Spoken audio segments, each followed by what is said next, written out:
আমার শ্বশুর আমাকে দেখা মাত্রই দুধ পান করার জেদ করতেন। আমারও খুব ইচ্ছা ছিল যে আমি আমার শ্বশুরকে দুধ পান করাই। একদিন আমার স্বামী বাড়িতে ছিলেন না, তাই আমি রাতে জালিদার নাইটি পরে আমার স্বামীর স্মৃতিতে তৎপাচ্ছিলাম। হ্যালো বন্ধুরা, আমার নাম পূজা, আর আমার স্বামীর নাম অবিনাশ। তবে সবাই তাকে ভালোবেসে অমিত বলে ডাকে। আমরা চণ্ডীগড়ের বাসিন্দা। আজ আমি আমার জীবনের এমন একটি গল্প বলতে যাচ্ছি, যা শুনলে তোমাদের হুঁশ উড়ে যাবে। আমার বিয়ে হয়েছিল মাত্র 5 দিন হয়েছে। আমার শ্বশুর আমাকে ডেকে ডাকলেন। আমার শ্বশুর বাড়িতে শুধু আমার শ্বশুরই থাকতেন। আমার স্বামী বিয়ের রাতেই আমাকে বিশেষভাবে বলেছিলেন যে আমার বাবা খুব রাগী। তার কোনো কথায় কখনো না বলবে না, নইলে তিনি রেগে পাগল হয়ে যান। আর আমি 3 দিন ধরে এটাই দেখছিলাম। যখনই তিনি আমার স্বামী অমিতকে একবার ডাকতেন, অমিতের মুখের রং উড়ে যেত। তার মনে হতো যেন ভয়ে কাঁপছে, আর তৎক্ষণাৎ ঘর থেকে বেরিয়ে যেত। আমার স্বামীর এই দুষ্টুমি দেখে আমার মনে শ্বশুরের প্রতি খুব সম্মান জন্মেছিল। রাগের মধ্যে তিনি সত্যিই ভয়ঙ্কর ছিলেন। চতুর্থ দিনের সকালে অমিত আমাকে বললেন, আজ আমরা বাইরে ঘুরতে যাব। আমি খুব খুশি হয়েছিলাম। কিন্তু ঠিক তখনই আমার শ্বশুর অমিতকে ডাকলেন। তিনি তৎক্ষণাৎ ঘর থেকে বেরিয়ে গেলেন। বাইরে থেকে আমি আমার শ্বশুরের চিৎকার চেঁচামেচির আওয়াজ শুনতে পেলাম। তিনি বলছিলেন, 3 দিন বিয়ের হইচই যে কেটে গেছে। তুমি কি বোঝো, তুমি ফ্যাক্টরিতে না থাকায় কত ক্ষতি হতে পারে? আর আজ আবার তুমি ছুটি নিয়ে বসে আছো। এখনই ফ্যাক্টরিতে যাও, শ্রমিকদের মাথার উপর দাঁড়াও যাতে তারা ঠিকমতো কাজ করে। তোমার বিয়ে আমি এজন্য করিনি যে তুমি ঘরে বসে তোমার বউয়ের সঙ্গে সময় কাটাও। আর তোমার বুকে বলো রান্নাঘরের দায়িত্ব সামলাক। এখানে আর কোনো মহিলা নেই যে তার নখরা সহ্য করবে। কি এ কথা শুনে আমার খুব রাগ হয়েছিল। বিয়ের মাত্র 3 দিন হয়েছে, আর আমিই তো নাস্তা বানিয়ে দিচ্ছিলাম। তবু আমার শ্বশুর আমার রান্নায় অনেক খুঁত ধরেছিলেন। কিন্তু অমিত আমাকে ভালোবাসা দিয়ে বোঝালেন, বাবার কথায় মন খারাপ করো না গি। 4 দিন ধরে আমি এই ভেবে উলঝেছিলাম যে শ্বশুরের মেজাজ এমন কেন। কিন্তু আজ তিনি যে হইচই করলেন, আমি তো ভয়ে কেঁপে গেলাম। অমিত যখন ঘরে ফিরলেন তার মুখ শুকিয়ে গিয়েছিল। তিনি বললেন, মাফ চাই, আমাকে যেতে হবে। আমি বললাম, কোনো ব্যাপার না, কাজ আগে। বাইরে আমরা পরে যাব। আমি কোনো আপত্তি করিনি। অমিত ফ্যাক্টরিতে চলে গেলেন। আমি রান্নাঘরে গিয়ে অনিচ্ছায় বাসন ধোয়া শুরু করলাম। বিয়ের চতুর্থ দিনেই আমাকে খাবার বানাতে হলো, আর বাড়ির সব কাজও আমাকেই করতে হলো। আমার শ্বশুর নিজে নিজেই ঝাড় দিয়েছিলেন, বলেছিলেন, যখন বউ এসেছে তখন সেই পরিষ্কার করবে। আমি পুরো বাড়ি পরিষ্কার করলাম। ক্লান্ত হয়ে যখন নিজের ঘরে বিশ্রাম করতে যাচ্ছিলাম, তখন শ্বশুর আমাকে ডাকলেন। তিনি নিজের ঘরে বসেছিলেন। আমি মাথায় ভালোভাবে ওড়না নিয়ে গেলাম, কিন্তু ওড়নাটা রেশমি ছিল। তাই তার ঘরে ঢুকে জিজ্ঞাসা করলাম, জি পাপাজি, কিছু লাগবে? তিনি আমাকে মাথা থেকে পা পর্যন্ত খুব মনোযোগ দিয়ে দেখলেন। তারপর খুব অদ্ভুত ভঙ্গিতে শুকনো ঠোঁটে জিভ বুলিয়ে বললেন, দুধ পান করব। এটা শুনে আমার প্রথমে ওড়নার কথা মনে পড়ল, কারণ আমার বুক থেকে ওড়না সরে গিয়েছিল। আমি তাড়াতাড়ি ওড়না ঠিক করে ঘর থেকে বেরিয়ে এলাম। আমার শ্বশুরের এই আচরণ আমার কাছে অদ্ভুত লাগল। শ্বশুর তো বাবার মতো হয়, আর বাবা কখনো মেয়েদের এভাবে মাথা থেকে পা পর্যন্ত দেখে না। আমি তৎক্ষণাৎ রান্নাঘরে গেলাম। আমার হৃৎপিণ্ড জোরে জোরে ধড়কাচ্ছিল। আমার খুব অস্বস্তি হচ্ছিল। আমি ফ্রিজ খুলে দুধের গ্লাস ভরে ওড়না ভালোভাবে জড়িয়ে শ্বশুরের ঘরে গেলাম। সাইড টেবিলে দুধের গ্লাস রেখে দিলাম। আমি ঘর থেকে বেরিয়ে যাওয়ার আগে শ্বশুর বললেন, একটু আমার কাছে বসো, গল্প করি। এখন তো বাড়িতে তুমি ছাড়া আর কেউ নেই। আমি অনেক দিন ধরে একা ছিলাম, একা বসে বিরক্ত হয়ে যাই। এটা শুনে আমি অস্বস্তিতে পড়ে গেলাম। তার ঘরে শুধু একটা বিছানা আর আলমারি ছিল। বসার জন্য আলাদা কোনো চেয়ার ছিল না। তাই আমাকে বাধ্য হয়ে বিছানার কিনারায় বসতে হলো। তিনি এলোমেলো কথা বলতে লাগলেন। কিন্তু যেই তিনি দুধের গ্লাস মুখে দিলেন, তৎক্ষণাৎ সেটা সরিয়ে বললেন, এত ঠান্ডা দুধ আমি খেতে পারব না। আমার তো গরম দুধ পছন্দ। এই বলে তার চোখ আমার মুখ থেকে শুরু করে আমার পুরো শরীরে ঘুরতে লাগল। তার চোখে এমন কিছু ছিল যে আমি উদ্বিগ্ন হয়ে পড়লাম। আমার হাতে ঘাম হতে লাগল, মুখে ঘামের ফোঁটা স্পষ্ট হয়ে উঠল। তিনি বললেন, যাও, এটা গরম করে নিয়ে এসো। আমি দুধের গ্লাস নিয়ে উঠে দাঁড়ালাম। 3 দিন ধরে আমার শ্বশুর খুব রেগে কথা বলছিলেন যখন অমিত বাড়িতে থাকতেন। কিন্তু আজ তার সুর খুব নরম ছিল। মনে হচ্ছিল না যে এই সেই শ্বশুর, যিনি 3 দিন ধরে অমিতকে চিৎকার করে ডাকছিলেন আর রেগে কথা বলছিলেন। আমি দুধ পাত্রে ঢেলে একটু গরম করে আবার গ্লাসে ঢেলে তার কাছে নিয়ে গেলাম। গ্লাস এগিয়ে দেওয়ার সময় তিনি গ্লাসের সঙ্গে আমার হাতও ধরে ফেললেন। আমার যেন পুরো শরীরে কারেন্ট বয়ে গেল। আমি ভয়ে হাত ছাড়ানোর চেষ্টা করলাম, তিনি আমার হাত ছেড়ে দিলেন। আমি ঘর থেকে বেরিয়ে যাচ্ছিলাম, তিনি বললেন, আরে কোথায় যাচ্ছ? এখানে বসো, আমার সঙ্গে গল্প করো। এই একাকিত্বের সাপ এখন আমাকে আরও বেশি কামড়াচ্ছে। এই বলে তিনি একটা ঠান্ডা নিঃশ্বাস ফেললেন। আমার আরও বেশি অস্বস্তি হচ্ছিল। তার কথা শুনে আমার অদ্ভুত লাগছিল। তারপর তিনি বললেন, বিয়ের পরের দিন তুমি যে কালো রঙের ফ্যাশনেবল পোশাক পরেছিলে তাতে খুব সুন্দর লাগছিল। আজ সন্ধ্যায় ওটাই পরো। এটা শুনেও আমার খারাপ লাগল। এই অনুরোধ তো অমিতের আমার কাছে করা উচিত ছিল, শ্বশুরের নয়। এরপর থেকে আমার শ্বশুরের আচরণ আমার কাছে অস্বস্তিকর হয়ে উঠল। অমিত যখন অফিসে যেতেন তিনি আমাকে তার ঘরে ডাকতেন। অদ্ভুত দৃষ্টিতে দেখতেন, বারবার শুকনো ঠোঁটে জিভ বুলিয়ে বলতেন, আমি দুধ পান করব। গরম দুধ দাও। আমি দুধ দিয়ে চলে যেতে চাইলে তিনি আমার হাত ধরতেন, বলতেন, আমার কাছে বসো, গল্প করো। আমি কি গল্প করব? আমি কাজের অজুহাতে বেরিয়ে যেতাম, বলতাম, খাবার বানাতে হবে, বাসন ধুতে হবে। আসলে আমার এসব ভালো লাগছিল না। আমার মন অস্থির হয়ে উঠছিল। আমি ভাবছিলাম অমিতের সঙ্গে কথা বলা উচিত। কিন্তু কিভাবে বলবো? তিনি তো বাবার সামনে একটা কথাও বলতেন না।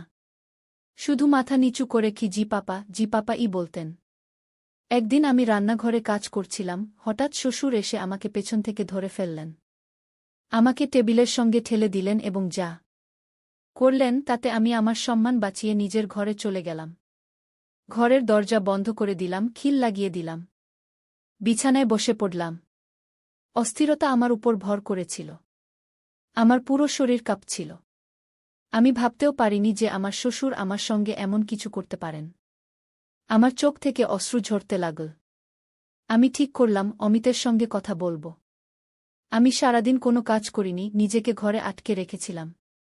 শ্বশুর বারবার দরজায় টোকা দিয়েছিলেন, বলেছিলেন তিনি ক্ষুধার্ত, আমি তাকে খাবার দিই। কিন্তু আমি কিছুই দিইনি। আমার জায়গায় যে কেউ থাকত সেই এমন করত। রাতে দরজায় জোরে টোকা পড়ল। অমিত ছিলেন। তিনি বললেন, রবিনা, দরজা খোলো। এটা কি অসভ্যতা? কেন সকাল থেকে দরজা বন্ধ করে ঘরে বসে আছো? অমিতের গলা শুনে আমি দরজা খুললাম। দরজা খোলার সঙ্গে সঙ্গে বাবা ছেলে দুজনেই আমাকে রাগের দৃষ্টিতে দেখছিলেন। বললেন, তোমার একটুও লজ্জা নেই? আমার বাবা সকাল থেকে না খেয়ে আছেন, আর তুমি তাকে রুটিও দাওনি। তার ডায়াবেটিস আছে, তার শরীর খারাপ হলে এর দায় কে নেবে? আমি বললাম, আমি তার দায়িত্ব নিতে পারব না। ভালো হয় আপনি অন্য ব্যবস্থা করুন। আমার এই কথায় অমিত রেগে গেলেন। বললেন, এটা কি অসভ্যতা? পেছন থেকে শ্বশুর বললেন, দেখছ, এখনো 7 দিন হয়নি, আর এর রং দেখাতে শুরু করেছে। আমি আগেই জানতাম এই মেয়েরা বিয়ের পর এমনই করে। আলাদা হওয়ার স্বপ্ন আগেই দেখে ফেলে। আমার স্বামী বললেন, আজ তুমি কথা বললে। পূজা, আরেকবার বললে তালাকের কাগজ হাতে দেব। আমি তোমাকে ত্যাগ করব। এটা শুনে আমার মুখের রং উড়ে গেল। আমার বাবার 7 মেয়ে, তিনি গরিব মানুষ। অনেক কষ্টে দেনমোহর জোগাড় করে একে একে মেয়েদের বিয়ে দিচ্ছিলেন। আমার মা আমাকে বিদায়ের সময় বলেছিলেন, কখনো ঝগড়া করে বাড়ি ফিরে আসিস না। স্বামী আর শ্বশুরের সব কথা মানিস, নিজের সংসার গড়ার চেষ্টা করিস। কিন্তু আমার শ্বশুর যা চাইছিলেন তা আমি করতে পারতাম না। তার আচরণ আর অকারণে অপমান দিন দিন বাড়ছিল। তখন অমিত এত রেগেছিলেন যে আমি যদি কিছু বলতাম তিনি আমাকেই মিথ্যাবাদী বলতেন। আমি কোনো উত্তর দিলাম না। চুপচাপ বিছানায় বসে পড়লাম। আমার শ্বশুর বললেন, অমিত, এটাকে শেষবার বোঝাও। এর মাথা ঠিক করো। নইলে আমি এর মায়ের সঙ্গে কথা বলবো, এর বাবাকে বলবো, তোমার মেয়েকে সামলাও। এই বলে তিনি রেগে চলে গেলেন। আমি শ্বশুরের দিকে রাগের দৃষ্টিতে তাকালাম। অমিত বললেন, তোমার সমস্যা কি? তোমার মাথায় কি 10 জনের দায়িত্ব আছে যে তুমি সামলাতে পারছ না? আমার তো একটাই বাবা মা নেই, ভাইবোন নেই। এমন সংসার পেলে মেয়েরা তো চায় যেখানে কোনো দায়িত্ব নেই। আমি বললাম, কাশ আমার শাশুড়ি দেবরনদ থাকত, তাহলে আমি যে অবস্থার মধ্যে দিয়ে যাচ্ছি তা হতো না। আমার কথায় তিনি রেগে আমাকে দেখতে লাগলেন। বললেন, কি সমস্যা তৈরি করেছেন আমার বাবা? তোমার মাথায় শুধু দুবেলা রুটি দেওয়ার দায়িত্ব, তাও তোমার কাছে ভারী মনে হচ্ছে। দেখো, বাড়িতে ঝগড়া ফ্যাসাদ করা হয় না। আমি অফিস থেকে ক্লান্ত হয়ে আসি, এসব দেখতে পারি না। আমার শান্তি চাই। আমি শান্তির জন্যই বিয়ে করেছি, ঝগড়া দেখার জন্য নয় গু। আমি বললাম, অমিত, তাহলে তুমি তোমার বাবার বিয়ে দিয়ে দাও। এটা বলার সঙ্গে সঙ্গে অমিত আমার মুখে একটা জোরে থাপ্পড় মারলেন। বললেন, লজ্জা করে না এমন কথা বলতে? আমার বাবার বয়সে বিয়ে হয়? আমার বাবার দুবেলা রুটিও তোমার কাছে এত ভারী হয়ে গেছে যে তুমি রান্না করতেও পারছ না কি? আমি বললাম, তুমি আমার কথা বুঝছ না কি? তিনি বললেন, কি বুঝব? এটা অর্থহীন কথা। আমার বাবার বয়স ৬০ বছর। তার পা কবরে। তিনি ডায়াবেটিস, রক্তচাপের রোগী। আর তুমি চাও এই বয়সে তিনি একজন মহিলার দায়িত্ব নিক? আমি কি বলবো? তার বাবা তো তার ছেলের বউয়ের দিকে নজর রেখেছেন। আমি বললাম, তুমি বিয়ে দিয়ে দাও। আমি তোমার বাবা-মাকে দুজনকেই সামলাব। আমার কথায় তিনি অদ্ভুতভাবে হেসে বললেন, আমার বাবার দুবেলা রুটি তুমি বানাতে পারছ না, আর তুমি আমার সৎমাকে সামলাবে? দেখো, এই বাড়ি আর ব্যবসা সব আমার বাবার নামে। যদি কেউ তার স্ত্রী হয়ে আসে, সবকিছু নিয়ে নেবে। আমাকে আর তোমাকে ধাক্কা মেরে বের করে দেবে। তুমি তো জানো, বাবা রেগে গেলে কারো কথা শোনেন না। আমিও চুপচাপ তার কথা শুনি। এখন থেকে বাবার বিয়ের কথা মুখে আনবে না এই বলে তিনি ঘর থেকে বেরিয়ে গেলেন। এখন আমি ভাবতে লাগলাম, আমি কি করব? আমি আমার শ্বশুরের এমন আচরণ আর সহ্য করতে পারছিলাম না। আর চলে গেলে আমার সংসার ভেঙে যেত। আমরা মেয়েরা কত অসহায়। সংসার গড়তে কত কিছু সহ্য করতে হয়। আমি তালাক নিলে আমার আর বিয়ে হতো না। তালাকশুদা হলে আমার ছোট বোনদেরও বিয়ের সম্বন্ধ আসা বন্ধ হয়ে যেত। আমি তরপাতে তরপাতে কাঁদছিলাম। ওড়না দিয়ে চোখের জল মুছছিলাম, হঠাৎ অমিতের গলা শুনলাম। তিনি বললেন, পূজা, বাইরে এসো। তাড়াতাড়ি নাস্তা আর পরোটা বানাও। বাবার বাজারের খাবার হজম হয় না। আমি বাইরে গিয়ে নাস্তা বানালাম আর ঘরে ফিরে এলাম। সেদিন আমি খাওয়াও খাইনি। কিন্তু অমিত একবারও বললেন না, তুমি সারাদিন না খেয়ে আছো, খেয়ে নাও। পুরুষরা কখনো মেয়েদের খোঁজ নেয় না। তাদের শুধু নিজের কাজের কথা মনে থাকে। অমিত এমনই একজন ছিলেন। আমি তারপর থেকে মুখ বন্ধ করে ফেলেছিলাম। অমিত যখন অফিসে চলে যেতেন, শ্বশুর আমাকে ডাকতেন। আমি খুব বাধ্য হয়ে তার ঘরে যেতাম। আমাকে দেখে তিনি অদ্ভুত হাসি হাসতেন। বলতেন, তুমি কি ভেবেছিলে? তোমার রূপের জাদু আমার ছেলের মাথায় চড়ে যাবে, আর সে আমাকে ছেড়ে তোমার জন্য আলাদা বাড়ি নেবে? তোমার চিন্তাভাবনা বদলাও। আমি তার ডানা কেটে রেখেছি। সে চাইলেও কোথাও যেতে পারবে না, তুমিও পারবে না। তাই আমি কোনো ধনী ঘরের মেয়ের সঙ্গে আমার ছেলের বিয়ে দিইনি। কারণ সে আমার ছেলেকে উড়িয়ে নিয়ে যেতে পারত। তোমাকে এনেছি কারণ আমি জানতাম, তোমার বাবার অবস্থা এমন নয় যে সে তোমার সংসার বানানোর পর আবার তোমাকে নিজের বাড়িতে রাখতে পারবে বা আলাদা বাড়ি দিতে পারবে। এখন যদি তুমি চাও তোমার জীবন সহজ হোক, তাহলে আমি যা বলব তুমি তাই করবে। আমি খুব অস্থির হয়ে পড়লাম। তিনি বললেন, যাও, আমার জন্য গরম দুধ নিয়ে এসো। এই শব্দ আমার ভেতরে আগুন জ্বালিয়ে দিল। আমার ইচ্ছা করছিল নিজেকে শেষ করে ফেলি। এমন নোংরা আর অপমানজনক জীবন আমি সহ্য করতে পারছিলাম না। আমি এখন শুধু খাবার তার ঘরে পৌঁছে দিয়ে তৎক্ষণাৎ বেরিয়ে আসতাম। তার কাছে বসতাম না, কথাও বলতাম না। বেশিরভাগ সময় নিজের ঘরে কাটাতাম। একদিন তো সীমা ছাড়িয়ে গেল।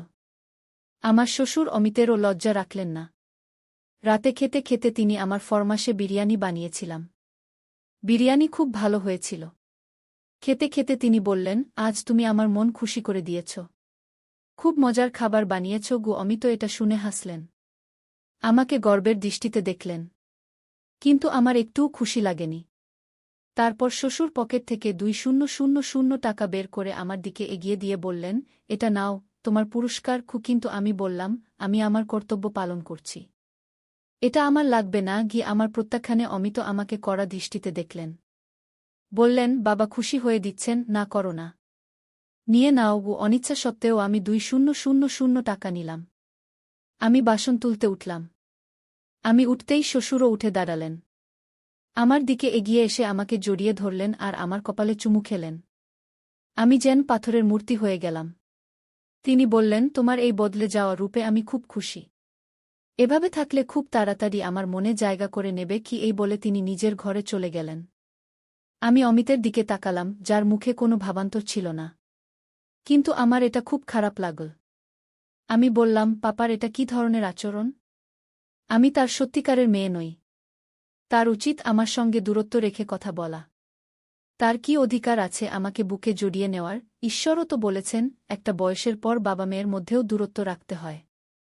আমার কথায় অমিত ভীষণ রেগে গেলেন। বললেন, তুমি এত ছোট মনের হতে পারো আমি ভাবিনি। আমার বাবা তোমাকে মেয়ে মনে করেন। তিনি তোমাকে একটু ছুঁয়েছেন, তোমার মাথায় হাত দিয়েছেন। তুমি অদ্ভুত মেয়ে। বাবার মনে জায়গা করার বদলে তুমি সবকিছুতে আপত্তি করো। তিনি নিচু স্বরে আমাকে কড়া দৃষ্টিতে বললেন, শুক্রিয়া করো যে বাবা এই কথাগুলো শোনেননি। নইলে বড় সমস্যা হয়ে যেতই। তিনি আমাকে শেষবারের মতো সাবধান করে বললেন, পূজা, বাবার সঙ্গে তোমার আচরণ ঠিক করো। আমি কাঁদতে লাগলাম। বললাম, অমিত, আমার সহ্যের সীমা শেষ হয়ে গেছে। আমাকে বিষ এনে দাও, নইলে তোমার বাবার বিয়ে দিয়ে দাও। এই বলে আমি ঘরে চলে গেলাম। কিছুক্ষণ পর দরজার বেল বাজল। তারপর হইচইয়ের শব্দ শুনলাম। আমি ঘর থেকে বেরিয়ে দেখলাম আমার এক দেবরও আছে। সে সৌদি আরবে পড়াশোনা করতে গিয়েছিল এবং তার স্ত্রী জয়ার সঙ্গে ফিরে এসেছে। সে সেখানেই বিয়ে করেছিল। আমার শ্বশুর তার বিয়েতে রেগেছিলেন, তাই তাকে বাড়িতে আসতে দেওয়া হয়নি। আমরা জানতামই না যে অমিতের একটা ভাই আছে। আমি তাদের দুজনকে দেখে অবাক হয়ে গেলাম। শ্বশুর তখনও রেগে দাঁড়িয়েছিলেন। বললেন, তোর ইচ্ছেম তো বিয়ে করেছিস, তাহলে এখানে ফিরে এলি কেন? ওখানেই থাকতি। দেবর হাত জোট করে মাফ চাইল। অমিত বললেন, বাবা, রাগ ছাড়ুন। যা হওয়ার হয়ে গেছে। কমলেশকে জড়িয়ে ধরুন। যাই হোক, এখন আমার দেবরানীও এসে গেছে। খুব সুন্দরী, সরুপাতলা একটি মেয়ে। আমি শুক্রিয়া করলাম যে এখন বাড়িতে আমি একা নই। জয়া খুব হাসি খুশি এবং মিশুকে মেয়ে ছিল। আমার সঙ্গে খুব মিশে গেল। কমলেশ অমিতের সঙ্গে ফ্যাক্টরিতে যেতে লাগল। আমার শ্বশুরের মনোযোগ আমার থেকে সরে এখন জয়ার দিকে চলে গেল। এক রাতে খেতে খেতে তিনি বললেন, এখন থেকে আমার সব কাজ ছোট বউ করবে। জয়াও খুশি মনে রাজি হল। বলল, ঠিক আছে পাপা, আপনার যা লাগবে আমাকে বলবেন। কমলেশও এটা শুনে হাসল। কিন্তু কয়েকদিন পর একদিন জয়া শ্বশুরের ঘর থেকে বেরিয়ে এল খুব অস্থির অবস্থায়। বারবার তার মুখের ঘাম মুছছিল। আমি বুঝতে পারছিলাম সে কি কষ্টের মধ্যে দিয়ে যাচ্ছে। সে রান্নাঘরে গিয়ে চুপচাপ বাসন ধুতে লাগল। আমি জিজ্ঞাসা করলাম, কি হয়েছে? সে বলল, পাপার অভ্যাস আমার কাছে খুব অদ্ভুত লাগে। অদ্ভুত দৃষ্টিতে দেখেন। কখনো হাত ধরে ফেলেন, কখনো হঠাৎ জড়িয়ে ধরেন। কখনো এমন কথা বলেন যে শুনে আমার কানের লতি লাল হয়ে যায়। আমি কমলেশের সঙ্গে কথা বলবো। সে বলেছিল তার বাবা খুব ভালো। কিন্তু তিনি তো সুযোগ পেলেই আমাকে কাছে টানার চেষ্টা করেন। আমার এসব ভালো লাগে না। আমি বললাম, এই দুই ভাই কখনো তাদের বাবার কথার বিরুদ্ধে যায় না। আমিও এই কষ্টের মধ্যে দিয়ে গেছি। কিন্তু অমিত আমার কথা কখনো শোনেননি। সে বলল, আমি কিন্তু কমলেশের সঙ্গে স্পষ্ট কথা বলবো। যদি পাপা এই আচরণ চালিয়ে যান, আমি তাকে বলব আলাদা বাড়িতে যাব। তারপর আবার সেই ঝগড়া শুরু হলো, যা আমার আর অমিতের মধ্যে হতো। কমলেশ বলল, আমি তোর সঙ্গে 2 বছর বিদেশে একা ছিলাম। এখন বাড়িতে এসে কি হলো? 4 দিন বাবাকে রুটি বানিয়ে দিতে হলো, আর তুই নতুন নাটক শুরু করলি। জয়া তালাক চাইতে শুরু করল। সেই রাতে অমিত যখন ঘরে এলেন তিনি খুব চুপচাপ ছিলেন। আমি বললাম, অমিত, এখনো কি বলবে আমি ভুল ছিলাম? আমার যে অভিযোগ ছিল, আজ জয়ারও সেই অভিযোগ। এর মানে পাপা কোথাও না কোথাও ভুল করছেন। আমি তোমাকে সত্যি বলছি, তার একজন স্ত্রী দরকার। তার বয়স 6-0 হলেও। তোমার উচিত ছিল মায়ের মৃত্যুর কয়েক বছর পর তার বিয়ে দিয়ে দেওয়া, তাহলে তিনি আমাদের সত্যিই মেয়ে মনে করতেন।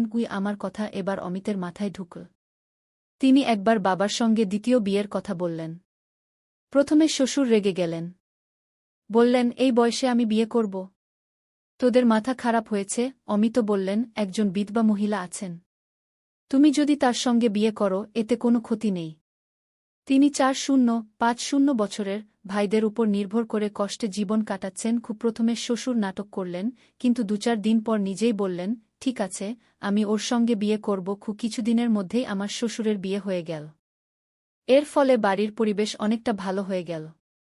অমিত নিজেই আমাকে বললেন, তুমি ঠিক বলেছিলে। বাবার একজন স্ত্রী দরকার ছিল। আমার নতুন শাশুড়ি শ্বশুরের খুব যত্ন নিতেন। এখন শ্বশুর আমাদের দিকে অযথা তাকাতেন না।